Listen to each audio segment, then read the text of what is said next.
semuanya, jadi di video kali ini kita akan menyaksikan wawancara dari 4 profesi yang sangat luar biasa. Let's watching, enjoy the video.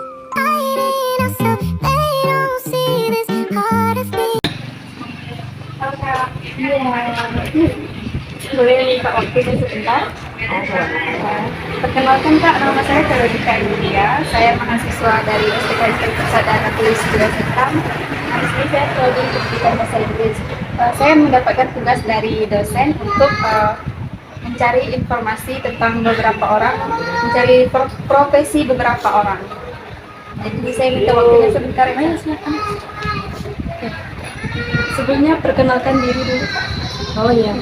Oke, perkenalkan nama saya Juliana.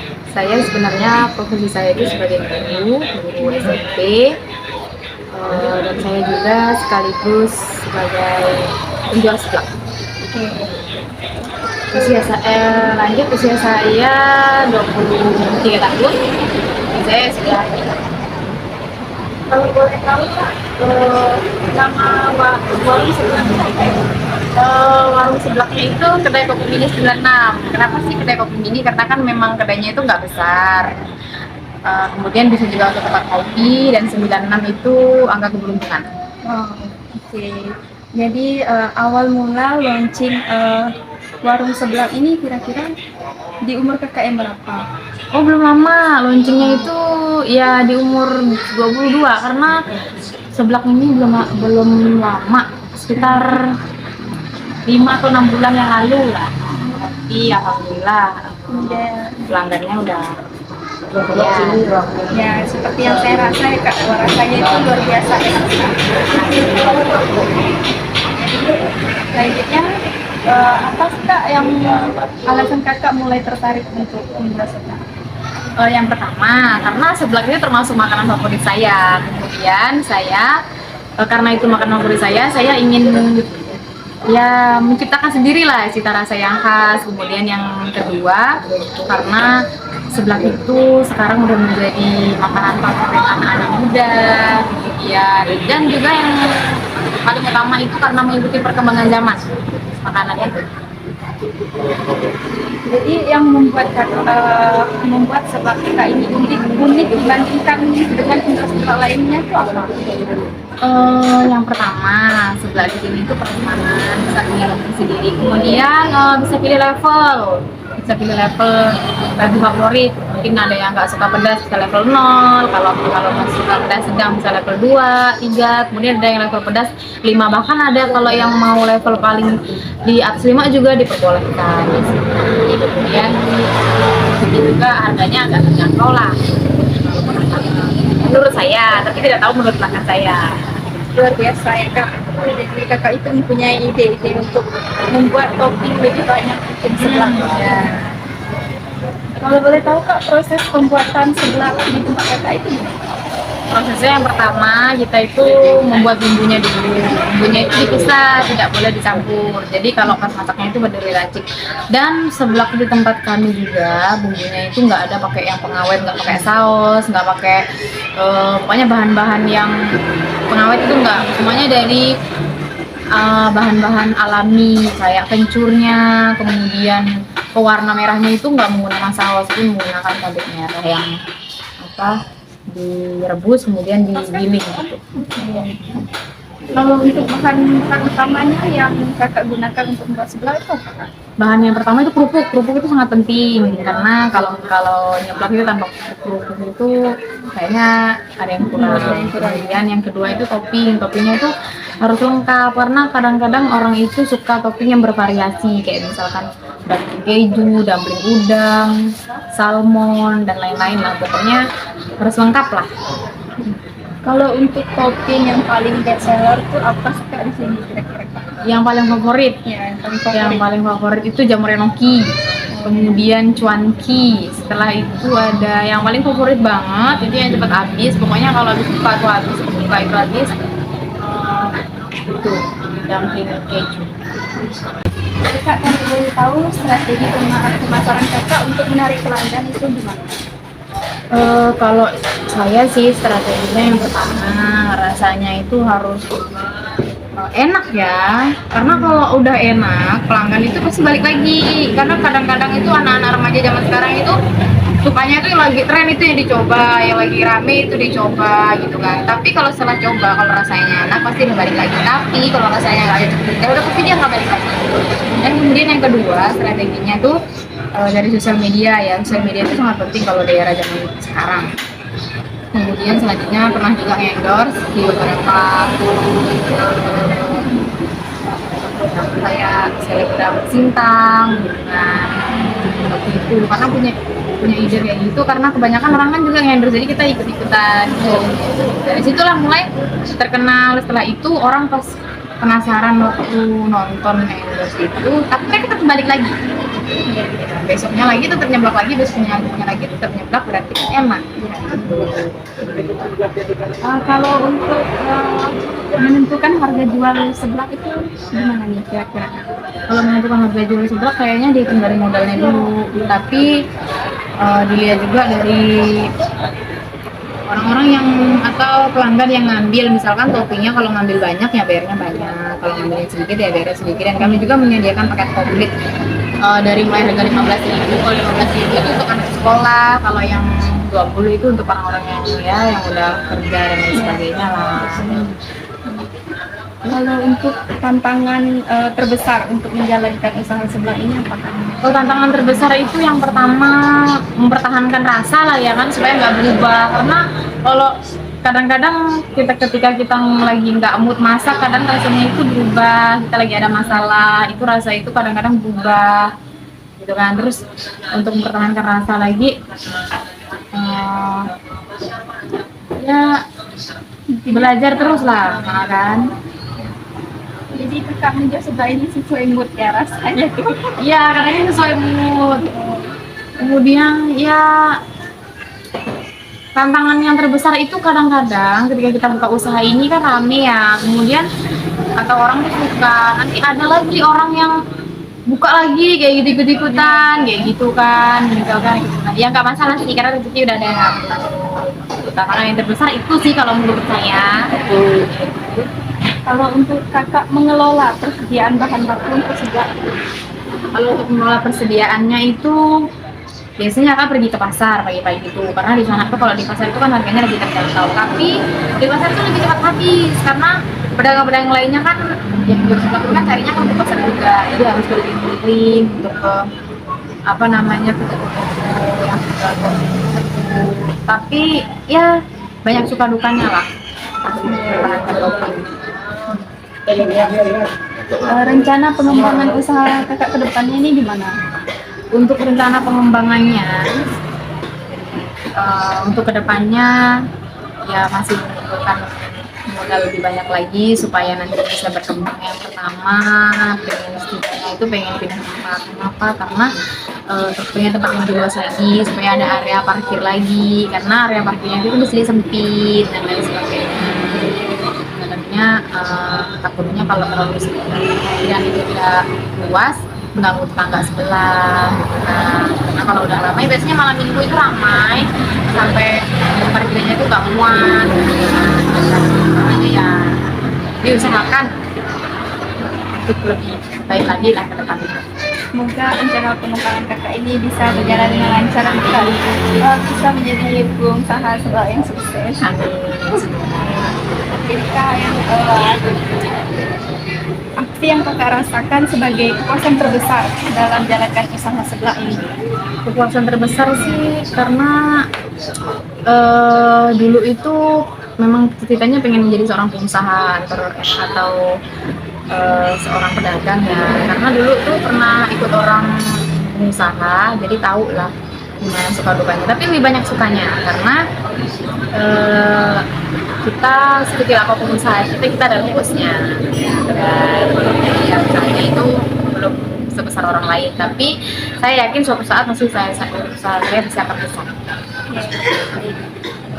Kalau boleh kakak bisa memberikan motivasi kepada siapapun yang ingin jadi pengusaha, mungkin memberikan motivasi. Pesan saya untuk anak-anak muda sekarang, kalaupun kalian nanti sudah menjadi seorang sarjana atau seorang pegawai, kalian juga harus punya cita-cita untuk menjadi seorang pengusaha. Kenapa? Karena untuk meningkatkan finansial, kemudian membuka lapangan pekerjaan untuk orang-orang yang membutuhkan, dan intinya supaya perekonomian kita lebih meningkat. Oke, baik Kak. Terima kasih ya Kak atas waktunya. Semoga saya berharap dan berdoa semoga Kak bisa menjadi pengusaha sebelah yang sukses dan bisa menginspirasi untuk anak muda untuk lebih giat dan berusaha Ya, menjadi seorang pengusaha. pasti. Baik Kak. Terima kasih waktunya Kak. Ya, sama-sama.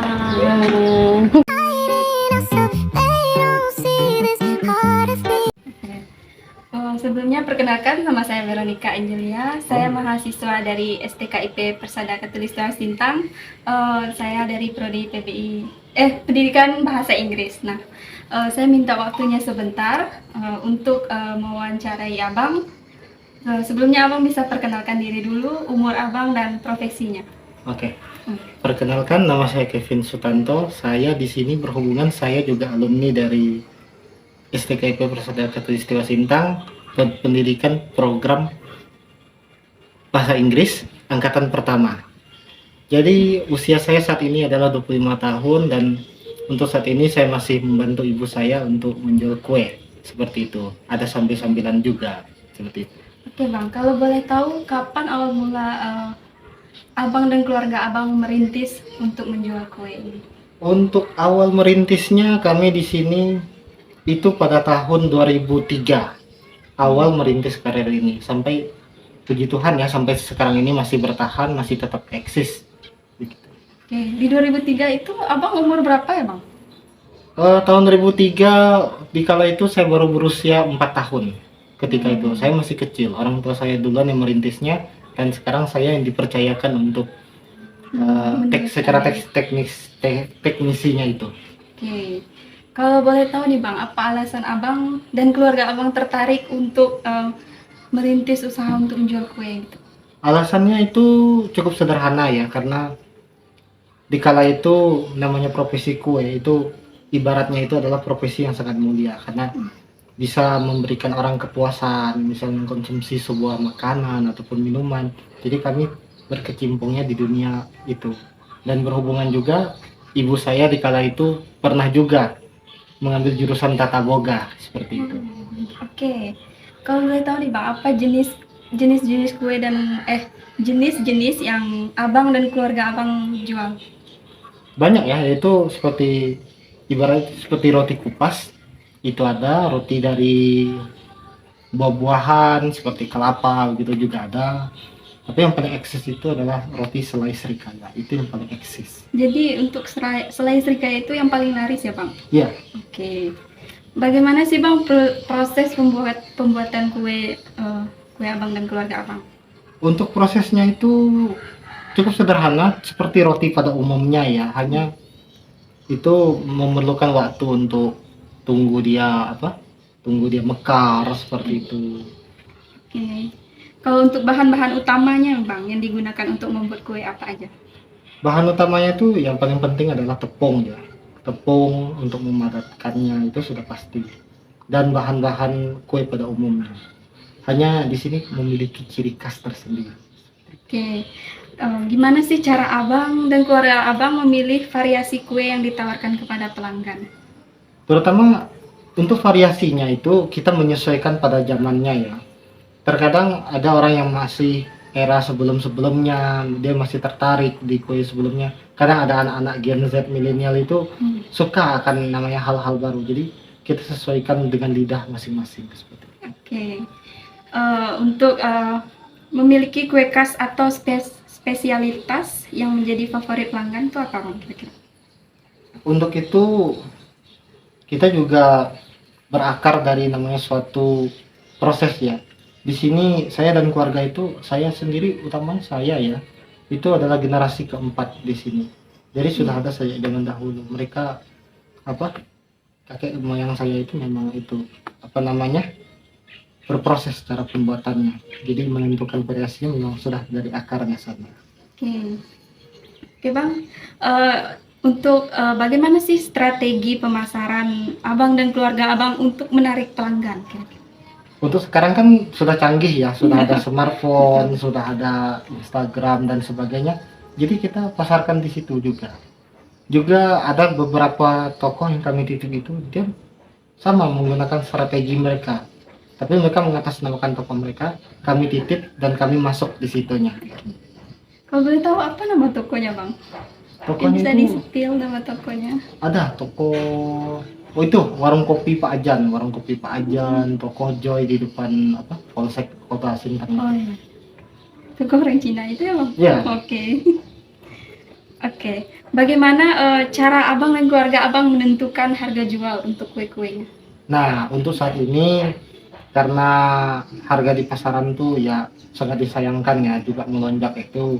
Jadi kita juga menyesuaikan juga dengan harga, apakah akan dinaikkan. Untuk sementara ini sih kami tetap bertahan harganya.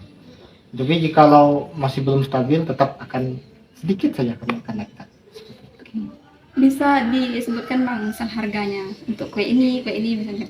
Untuk selai serikaya itu ada dua ya, yang kecil itu sekarang dihargai dengan harga 3.000 dan ada yang selai 4.000 itu untuk yang agak jumbo besar seperti itu. Harganya sangat mudah dijangkau gitu ya Bang. Masih relatif, sangat, ya. masih relatif mudah dijangkau. Oke. Jadi apa sih yang menjadi tantangan terbesar untuk Abang dan keluarga Abang dalam menjalankan usaha kue ini?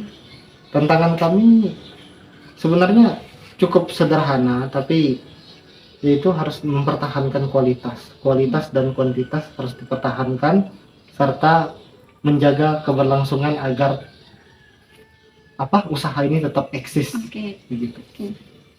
Oke. Dengan bagaimana sih Abang dan keluarga Abang mengelola persediaan bahan baku untuk kue ini? Untuk persediaannya itu cukup simpel ya Kak ya.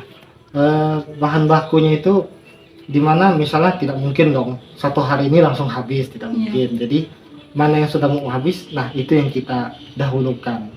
Jadi untuk hari-hari selanjutnya itu bertahap itu. Misalnya bahan A habis, kita beli A dulu, B kan masih ada, B besoknya habis, B lagi yang kita beli. Oke.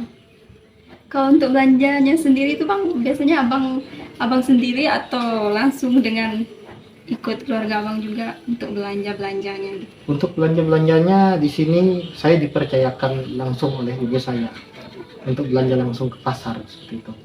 Dan itu harus dengan kualitas yang terbaik begitu. Oke, untuk rencana pengembangan usaha Abang ke depannya ini apa? Untuk pengembangan ke depannya itu agar bisa dijangkau oleh masyarakat luas lagi, yaitu dengan perkenalan di media sosial seperti itu, agar usaha ini bisa dikenal banyak orang dan semua orang bisa menikmati hasil dari sejenis jeripayah kami lah begitu, tapi tidak jeripayah juga sih hasil dari produk kami. Jadi Abang menjual kue ini, Abang dan keluarga Abang menjual kue ini hanya ingin lewat sosial media aja. Mungkin nggak sih Abang kepikiran untuk suatu saat ke depan ingin membuka toko sendiri gitu, toko kue misalnya? Nah, itu sudah ada di pemikiran kami juga ya. Kalau tempat kami sudah mulai cukup ramai, ada pikiran ingin membukanya. Tapi dalam skala yang kecil dulu. Tapi semoga saja Yang Maha Kuasa merestui lah. Begitu untuk membuka yang lebih lagi. Oke, baik Kak. Jadi selanjutnya apa sih yang menjadi kepuasan terbesar Abang dan keluarga Abang dalam menjalani usaha jualan kue ini? Kepuasan terbesarnya itu adalah ketika pelanggan setia kami ataupun pelanggan, kita katakan pelanggan, itu mengatakan, oh punya Anda ini bagus begitu. Misalnya enak, sesuai dengan kami. Tapi jikalau ada yang tidak pun tidak masalah bagi kami. Asalkan kritikan itu masih masuk di akal ya. Masih kita terima dan kita akan approve, kita akan tingkatkan lagi. Begitu. Oke Bang, mungkin itu aja dari saya. Terima kasih atas waktunya. Semoga Abang dan keluarga Abang bisa menjalankan kue ini kedepannya bisa lebih sukses lagi dan mungkin punya impian untuk membangun toko sendiri itu bisa tercapai. Amin. Terima kasih. Baik Bang, Kak. terima kasih waktunya. Iya, sama-sama. Baik Bang, saya minta waktunya sebentar. Perkenalkan, nama saya Veronica Angelia. Saya mahasiswa dari STKIP Persada Khatulistiwa Sintang, mahasiswa Prodi Pendidikan Bahasa Inggris. Sebelumnya, saya di sini bertugas untuk mewawancarai beberapa profesi. Nah, sebenarnya Abang bisa perkenalkan diri dulu. Perkenalkan, nama saya Petrus Wiro, usia saya 23 tahun. Profesi saya sebagai karyawan Indomaret, sampingan saya jualan baju online untuk saat ini. Kalau boleh tahu baju apa itu Bang? Saya jualan kaos-kaos band-band metal gitu. Oke, baik Bang. Sebelumnya saya ingin bertanya Bang, kapan Abang mulai merintis usaha baju metal nih Bang? Saya mencoba merintis usaha baju metal ini dari 2021. Oke, dari 2021 ya Bang. Kalau boleh tahu itu di umur berapa ya Bang? Berarti di Umur 21 tahun. Oke. Apa sih yang membuat Abang tertarik di umur 21 untuk memilih menjual baju metal? Saya tertarik dan memilih untuk jualan baju metal karena dari saya sendiri emang hobi metal, hobi kaos-kaos metal gitu Pak. Oke Bang. Berarti ini termasuk dari hobi Abang ya Bang? Iya. Kalau boleh tahu nih Bang, modal awal Abang dalam merintis usaha baju metal ini berapa ya Bang? Modal awal saya itu sangat kecil Kak. Dulu awal saya coba order baju metal cuma 2 kaos awalnya Kak. Oh, jadi Abang awalnya mencoba-coba Iya. dan akhirnya ada yang tertarik, dan sesudah tertarik itu Abang berniat untuk misalnya untuk modal yang lebih besar misalnya, itu berapa ya Bang kira-kira? Saya sekali keluarkan modal itu hampir 1 jutaan Kak, sekali ambil kaos atau baju metal tuh. Nah itu sangat laku keras ya Bang? Atau Kadang-kadang cepat habis, kadang-kadang tidak Kak, kendalanya itu aja. untuk penjualan bajunya Bang, pernah penjualan tertingginya itu pernah nggak sih Bang? Berapa kira-kiranya? Berapa pieces kira-kira? Pernah sampai 20-an sampai 30-an pieces ya. Itu pas ramai-ramainya. Nah Bang, kan ini baju metalnya itu kan rata-rata hitam. Kenapa nggak pilih warna lain gitu Bang? Ya, metal ini kan identik dengan hitam, enggak semua sih. Jadi, Itu warnanya hitam, tapi hitam. kebanyakan itu hitam ya. Hitam, gelap, dan menandakan sangat metal gitu ya Bang? Ya, seperti Oke. itu lah. Bagaimana proses pemilihan koleksi baju metal yang Abang jual ini? Misalnya, Proses pemilihan itu dari saya sendiri sih Kak. Itu memilih band-band itu band-band yang ternama gitulah yang saya order tuh. oke. Kalau untuk pemilihannya nih, Abang lewat apa nih Bang? Terus sementara ini saya masih lewat segala Shopee gitu Kak ordernya. Tapi saya sekali order tuh agak banyak gitu. Oke, baik Bang. Apa sih tantangan Abang dalam menjual baju metal nih Bang? Tantangan saya jualan baju metal ini untuk sekarang nih saingan lain nggak. Sekarang kan udah mulai banyak yang muncul jualan kaos metal gitu juga. Itu aja sih. Oke Bang, kan menjual baju metal ini termasuk unik ya Bang. Jadi apa yang membuat baju metal ini lebih unik dari penjualan baju lain? Unik tuh karena sebagian orang tuh emang hobi gitu Kak, ya, memakai baju metal ini kan. Contohnya dari warna, itu aja sih. Dan dari desainnya ya Bang, Ya, desainnya beda-beda, gambar-gambarnya, dari desainnya cukup keras ya Bang. Jadi cocok untuk orang yang berjiwa-jiwa keras gitu ya Bang. Ya seperti itulah Kak. Seperti Abang sendiri ya, menggambarkan Abang itu orangnya Ya. sangat keras. Oke, gitu ya Bang. Oke, selanjutnya Bang, bagaimana strategi pemasaran Abang dalam menjual baju metal? Strategi pemasaran jualan baju metal saya cuma mempromosikannya lewat sosial media ya, Kak, untuk saya ini Kak. Di misalnya di WA, di Instagram, di Facebook, gitu aja sih Kak. Oke, baik Bang. Mungkin Abang ada keinginan untuk kedepannya ini gimana Bang? Impian saya ke depan nih Kak, dari dulu kalau emang lancar usaha ini saya ingin buka toko sendiri Kak, toko baju gitu, distro lah istilahnya. Oke, Abang ingin buat baju distro gitu ya Bang. Kalau untuk pencapaian terbesarnya apa aja Bang? Itu besar. Ya, pencapaian misalnya Abang tuh pencapaian terbesar Abang tuh dari baju metal, Abang bisa menabung, Abang bisa beli ini, beli itu misalnya. Pencapaian terbesar itu adalah terutama bisa menabung lah. Untuk dari hasil jualan kaos ini kan, walaupun sedikit demi sedikit itu adalah. Jadi nanti setelah Abang bisa menabung, mungkin Abang bisa membuat toko sendiri misalnya Bang. Seperti impian Abang itu kan, Ya, pengen membuat toko baju metal gitu kan. Mungkin Abang ada motivasi untuk anak-anak muda yang ingin membangun usaha di usia Abang yang sekarang masih terbilang sangat muda di 23 tahun misalnya. Motivasinya untuk apa, Bang? motivasi untuk anak muda jangan takut mencoba, karena kalau kita tidak mencoba kita tidak bakalan tahu hasilnya. Oke, baik Bang. Itu motivasi yang sangat baik ya untuk Iya. anak-anak muda. Semoga menginspirasi dan terima kasih untuk waktunya Bang.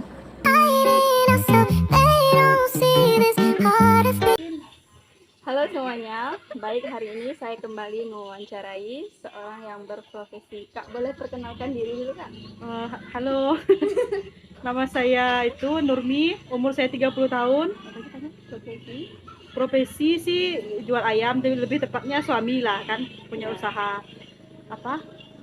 Jual ayam, buka agen ayam. Jadi Kalau boleh tahu buka di mana ya Kak? di Pasar Sayur Masuka, Pasar Baru. Oke Kak, sejak kapan Kakak mulai usaha menjual ayam Kak? Kalau nggak salah sih sekitar 7 tahun, 8 tahun gitu lah. Ya. Kalau boleh tahu jenis ayam apa yang Kakak jual? Jenis ayamnya ayam broiler. Enggak, Ya. Dari mana sih Kakak mendapatkan pasokan untuk menjual ayam? Kalau pasokan ayam sih itu tidak tentu ya, karena kan itu dari kandang setiap daerah. Jadi Bagaimana sih Kak proses pemeliharaan ayam sebelum dijual? proses pemeliharaan sih kita kan bukan melihara ya, kita cuma mengambil dari yang pemasokan ayam.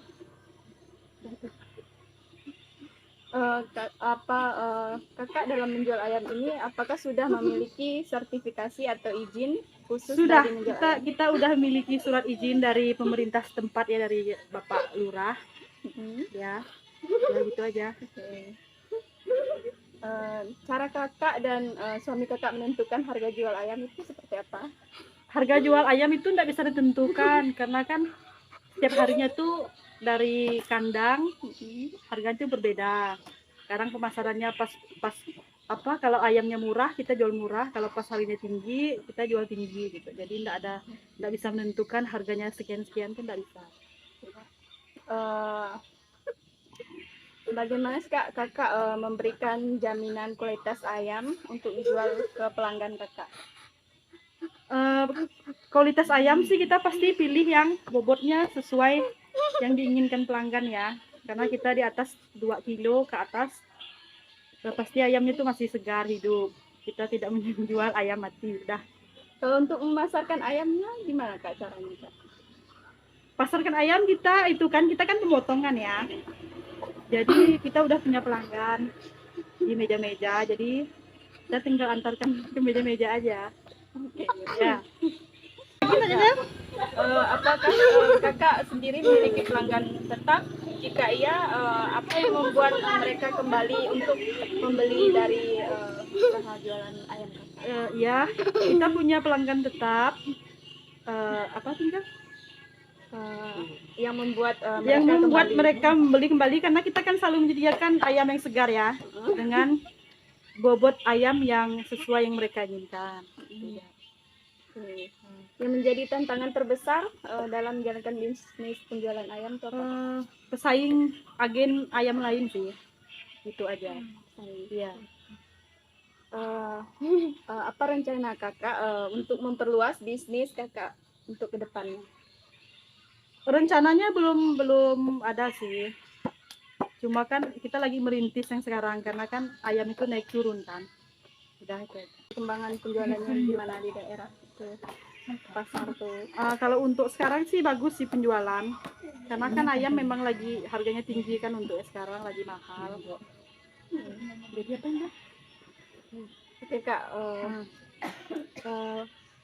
apa sih itu pencapaian terbesar kakak dalam menjual ayam ini? Maksudnya pencapaian terbesar Nah, dari hasil jual ayam tuh apa yang udah kakak dapatkan pencapaian terbesarnya? Misalnya kakak bisa beli rumah, kakak ada tabungan yang banyak misalnya kan, bisa menyekolahkan anak saya itu kan bisa kan. ulangi dah. Apa itu kak kira-kira pencapaian terbesar?